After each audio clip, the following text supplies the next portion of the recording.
예수님을 아는 것, 그것이 기독교의 핵심입니다.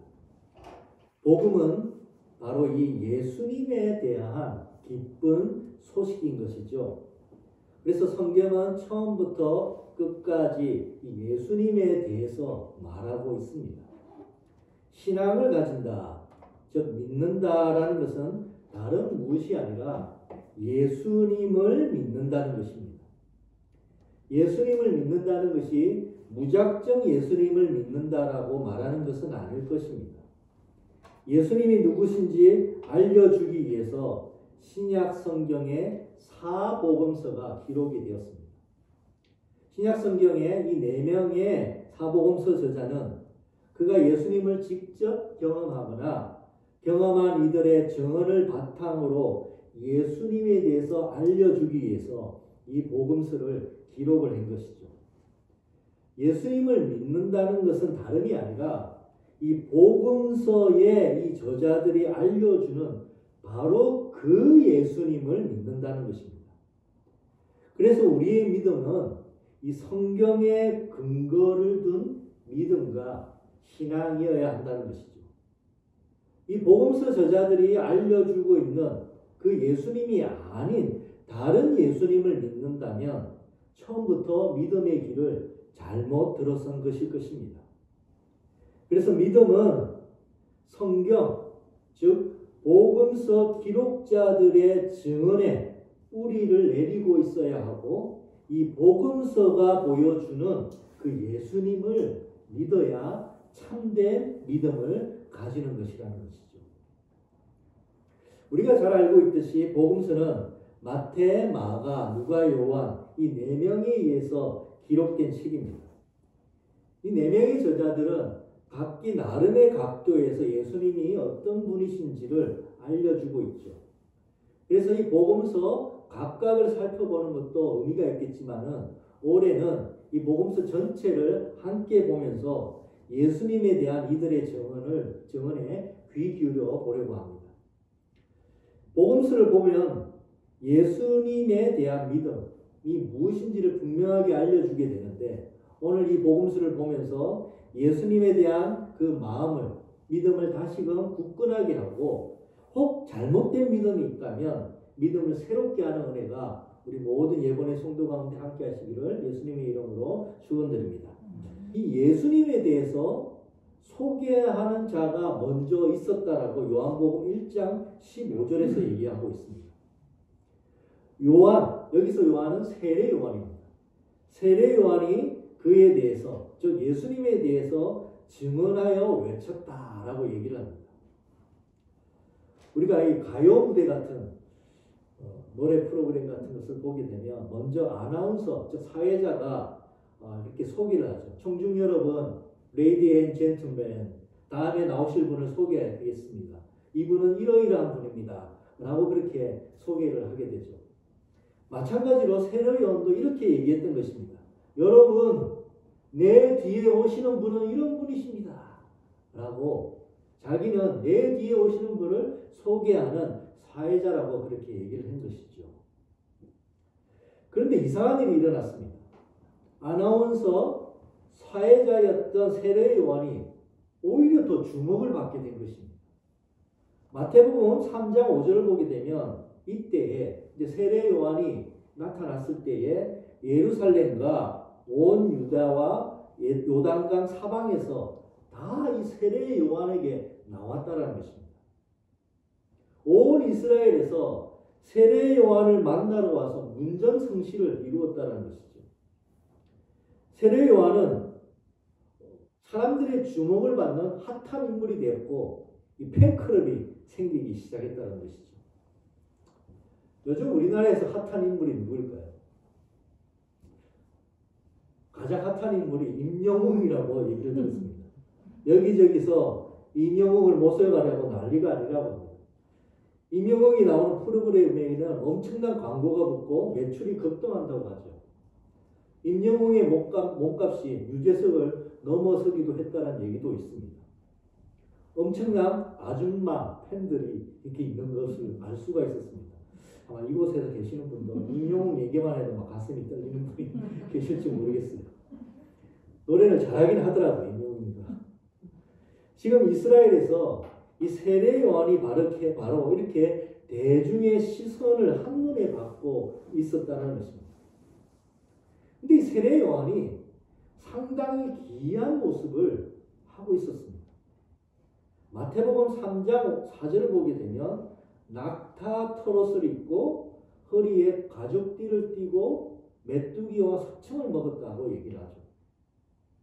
이 세례 요한은 평범치 않았고 긴 열전에 나와도 될 정도의 도인의 그 형상을 가지고 있었습니다.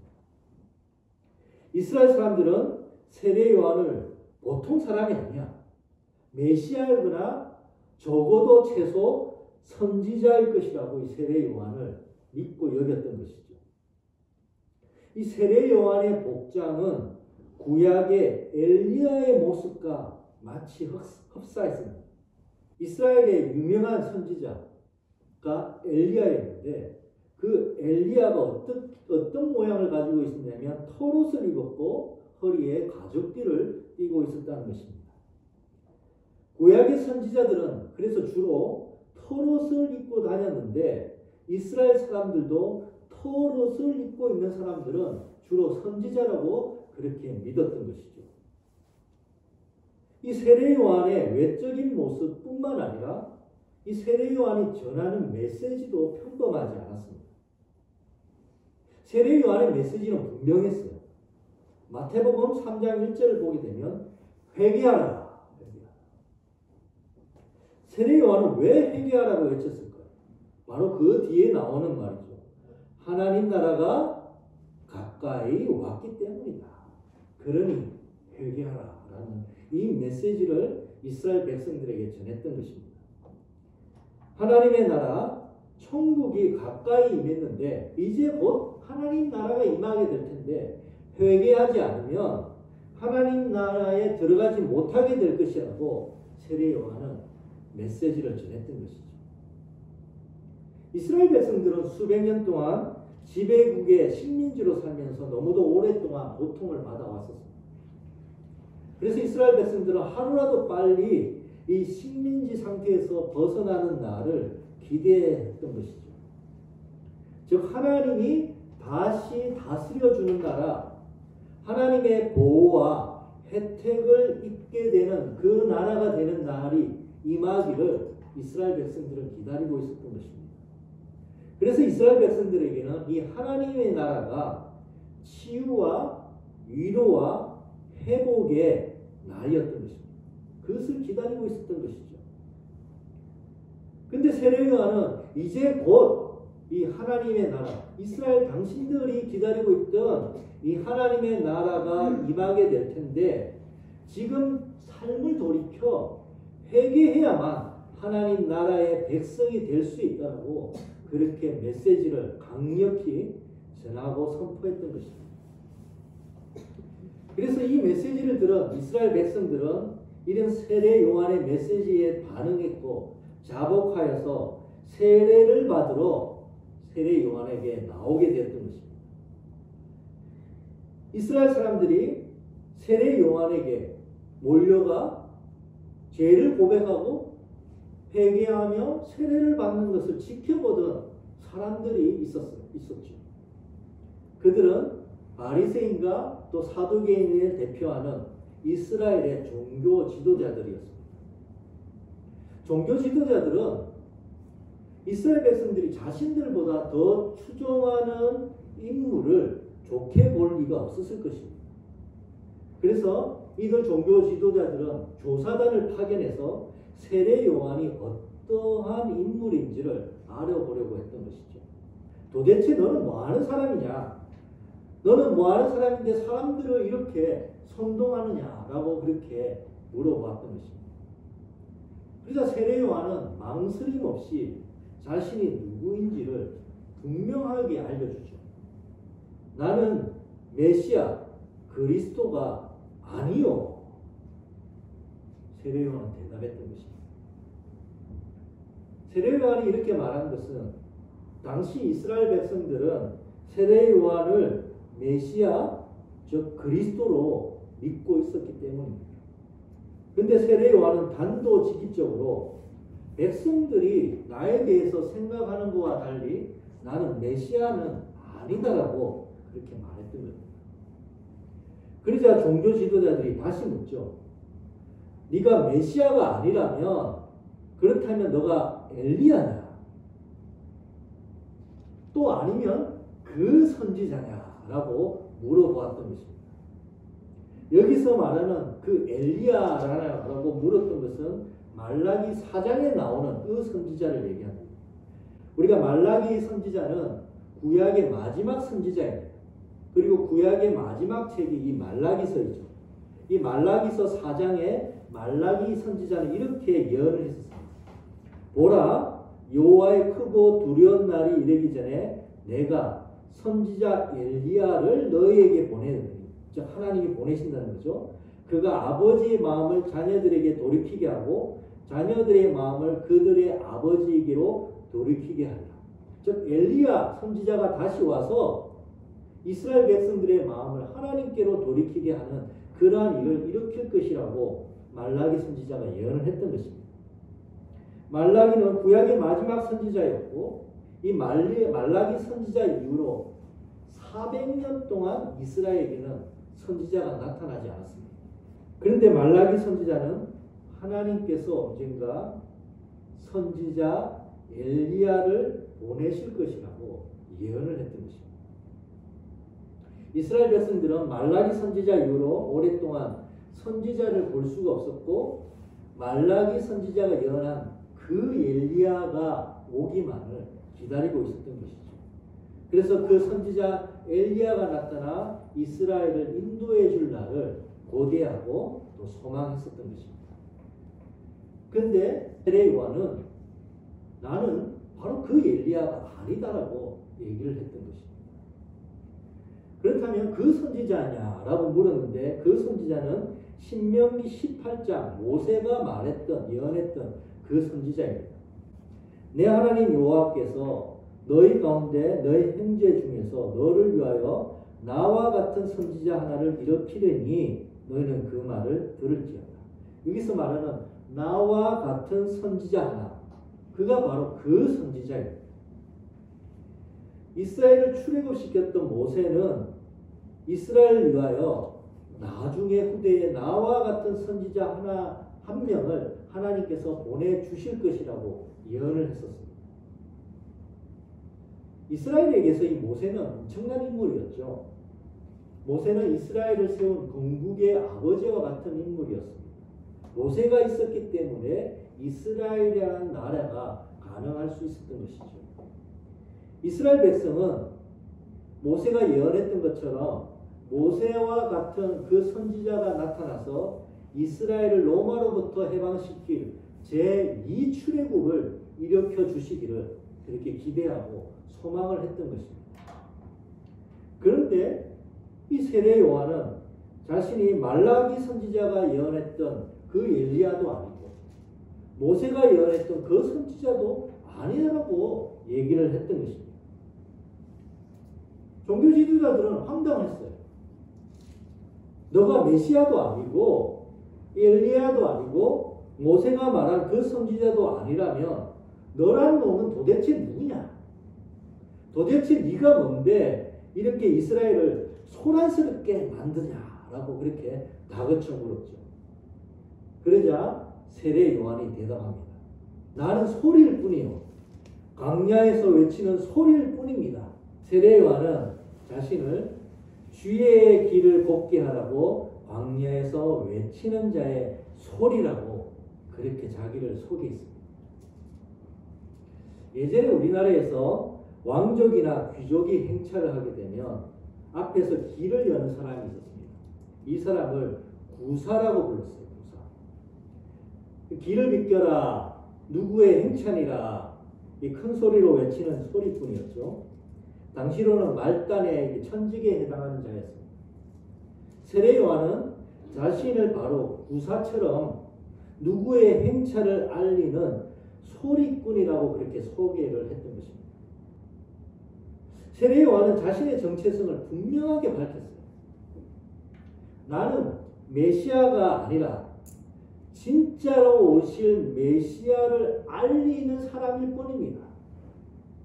사람들이 메시아를 믿고 받아들이도록 마음을 준비시키는 자가 바로 저입니다. 라고 자기를 소개했던 것입니다.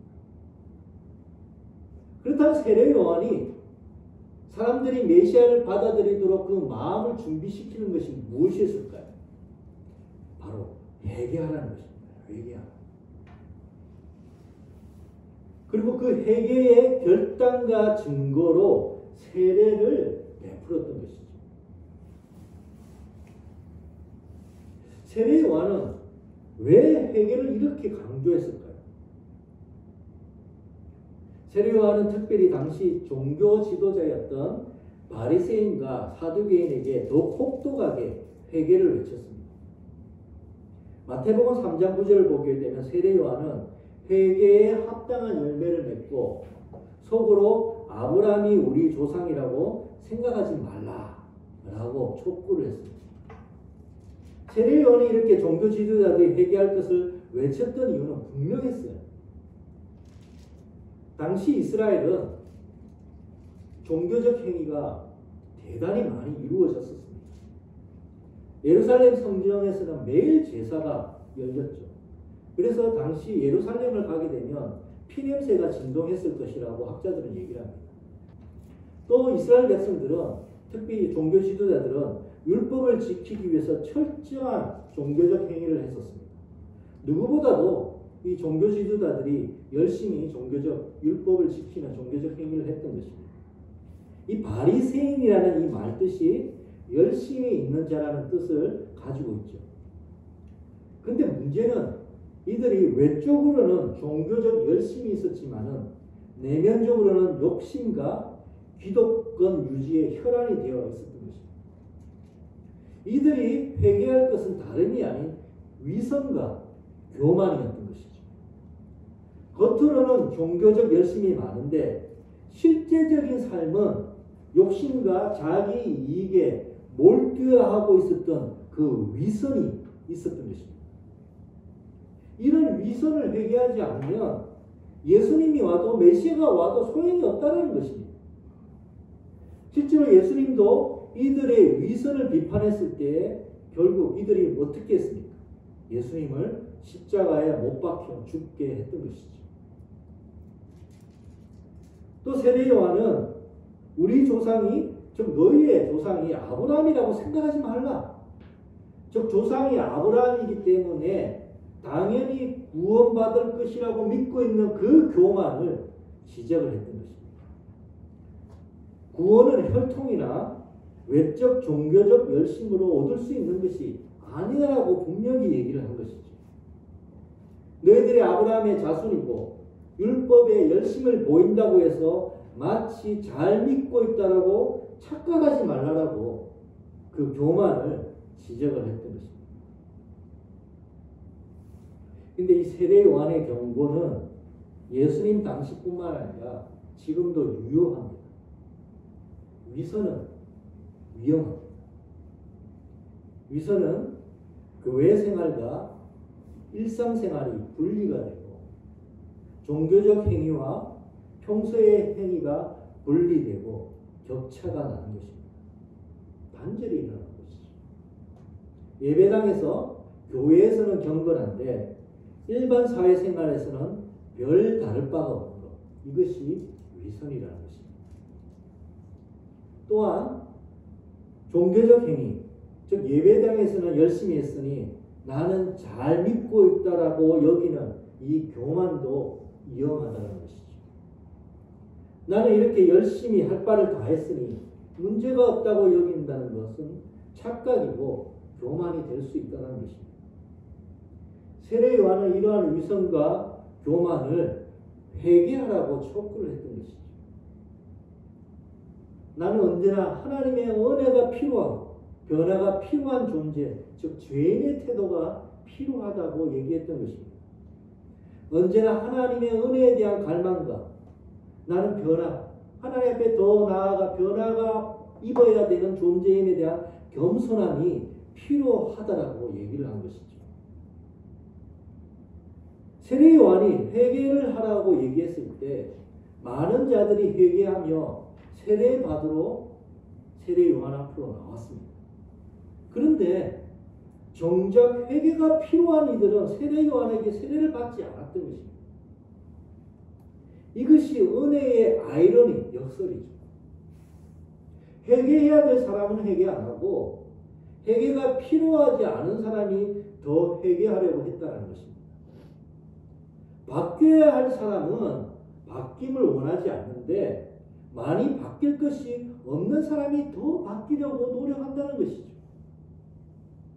말씀을 듣고 변화가 필요한 사람은 말씀을 안 들으려고 하는데 이미 말씀을 듣고 변화가 일어나고 있는 사람이 더 말씀을 듣고자 갈망을 한다는 것입니다. 은혜의 아이러니죠. 이것이 예수님이 말씀하신 가진 자는 더 갖게 될 것이고 없는 자는 그 있는 것까지 빼앗기게 되리라는 그 말씀인 것입니다. 지금 한국교회에 다시 이 회개의 태도가 필요하다고 생각이 듭니다.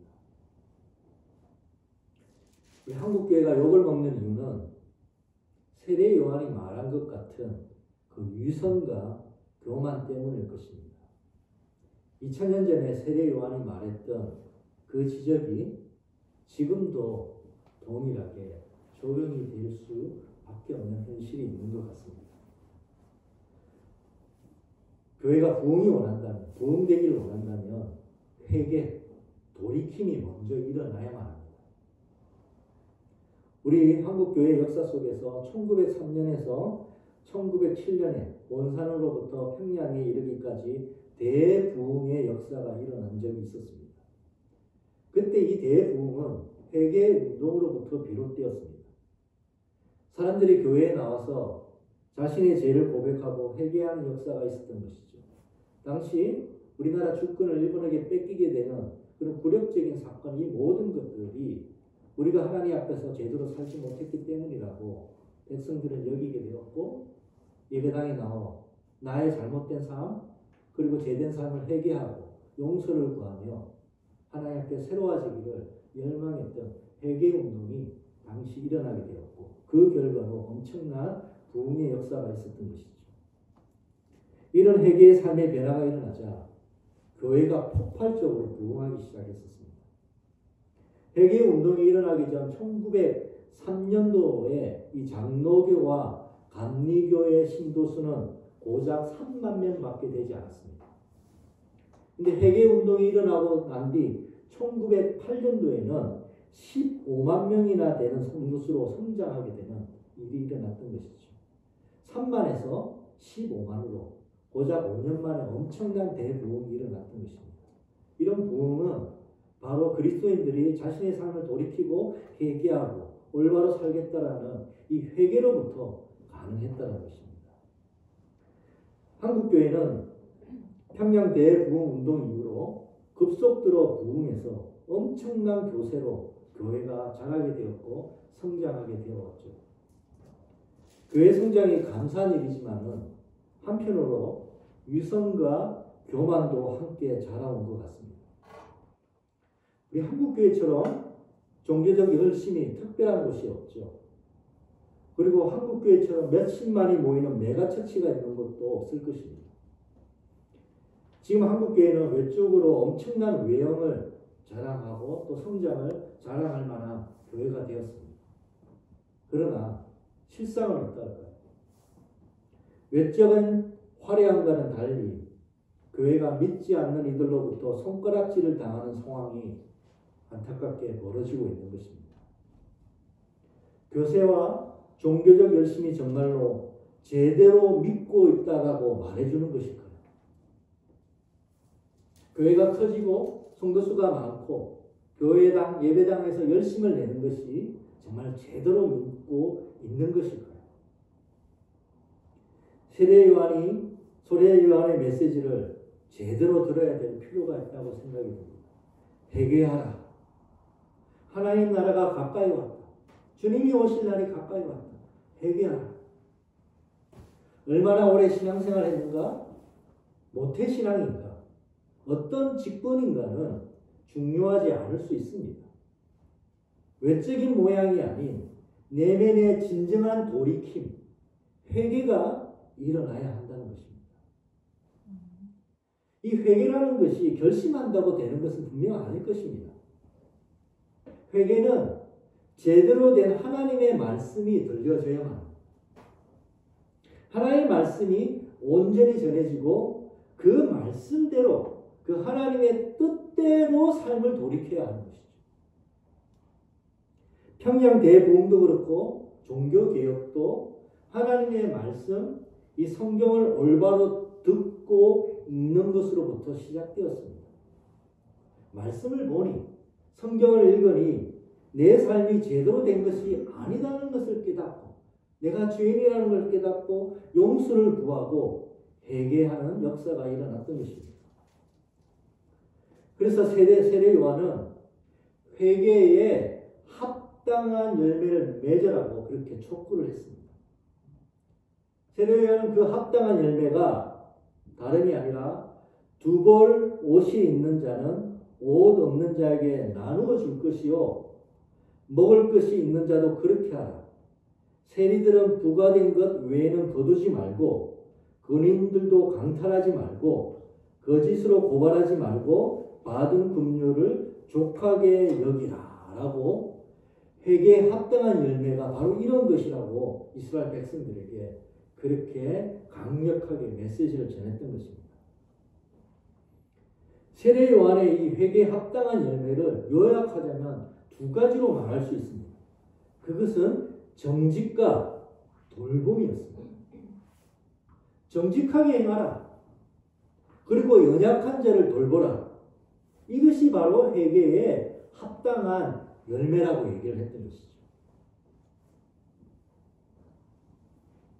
세례 요한의 이 메시지는 지금 우리 한국교회와 성도들에게 적용되어져야 된다고 믿습니다. 우리 한국 사회는 거짓과 부정과 불공정이 사회 곳곳에 스며들어 있습니다. 이 작은 조직부터 큰 조직까지 편법과 부정이 누적되어서 그 속에 있으면 이를 피해갈 수 없을 정도인 것이죠. 물론 이전에 비해서 법과 제도가 개선이 되어서 많이 이러한 부분들이 좋아지기는 했지만 여전히 부정부패가 곳곳에서 행해지고 있습니다. 정직하게 산다는 것이 어렵다는 것을 경험하게 되죠. 손해 안 보려면 적당한 거짓과 부정을 행해야 되는 그 세상인 것입니다. 교회와 그리스도인도 예외가 아닐 수 있습니다. 어쩌면 더한 적이 있을지도 모르죠. 그러니 아무리 예배당에 열심히 나오고 열심을 보이더라도 일반인이 보기에는 교회나 그리스도인들이 별 다를 바 없다라고 여겨지게 된 것입니다. 손해보더라도 정직하게 살겠다라는 돌이킴, 회개가 일어나지 않으면 교회의 전도는 점점 더 어려워질 수 있을 것 같습니다. 물론 정직하게 산다는 것이 쉽지 않을 것입니다. 그것은 내 의지와 능력으로는 불가능할지 모릅니다. 그래서 은혜가 필요한 것이죠. 하나님 정직하게 살고 싶은데 참 어렵습니다. 그런데 주님 정직하게 살 수 있도록 용기와 믿음을 주시옵소서. 하나님 정직한 자를 결국 하나님이 인정하신다는 그 믿음을 하나님 더하여 주시라고 그렇게 하나님 앞에 나아가 은혜를 구해야 하는 것입니다. 세례 요한은 회개에 합당한 열매, 즉 정직의 열매를 맺어야 한다라고 그렇게 외쳤던 것이죠. 또한 한국 사회뿐만 아니라 전 세계적으로 가장 큰 문제는 불평등입니다. 가진 자와 못 가진 자의 격차가 점점 벌어지고 있습니다.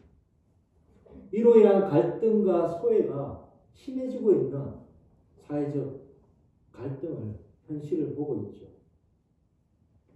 우리가 알고 있는 테슬라사의 앨런 머스크가 재산의 2%만 기부한다면 전 세계 기아가 해결된다라고 세계 식량계획의 사무총장 데이비드 비슬러가 그렇게 하소연했던 기사를 볼 수가 있었습니다. 세계 곳곳에서는 도움의 손길이 없다면 4,200만 명이나 되는 사람이 기아로 곧 죽게 될 위기에 놓여져 있다고 얘기를 합니다. 그런데 세계의 억만장자들이 자기 재산의 아주 일부분만 기부한다면 4,200만 명을 구제할 수 있다는 것입니다. 심해지는 불평등으로 한쪽에는 상실감과 좌절로 고통받는 자들이 늘어가고 있습니다. 이때 교회가 해야 될 일은 바로 이런 가난하고 연약한 자들을 돌보는 일일 것입니다. 교회가 가장 시급하게 해야 될 것은 사회 곳곳에서 이 경제적 불평등으로 소외받고 고통받는 자들을 국민이 여기는 돌봄의 삶을 누구보다도 앞장서야 된다는 것이죠. 지금은 어쩌면 전도와 선교보다 더 급박한 일일지 모릅니다. 아니, 연약한 자들을 돌보는 것이 전도이고 선교일 것입니다.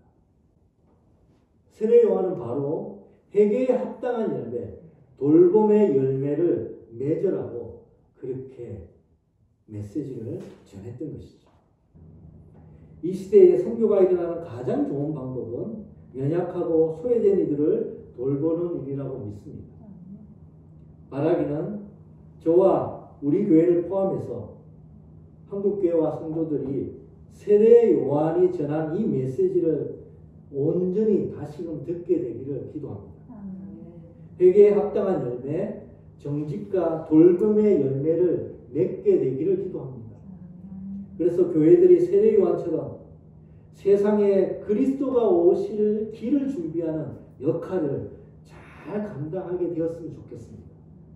누구보다 먼저 저와 예본에 있는 성도들이 주의 길을 준비하는 역할을 잘 감당하여서 많은 자들이 예수 그리스도를 믿게 되는 복음의 통로가 되는 그 귀한 역할을 저희들이 잘 감당하기를 주님의 이름으로 축원드립니다. 아멘.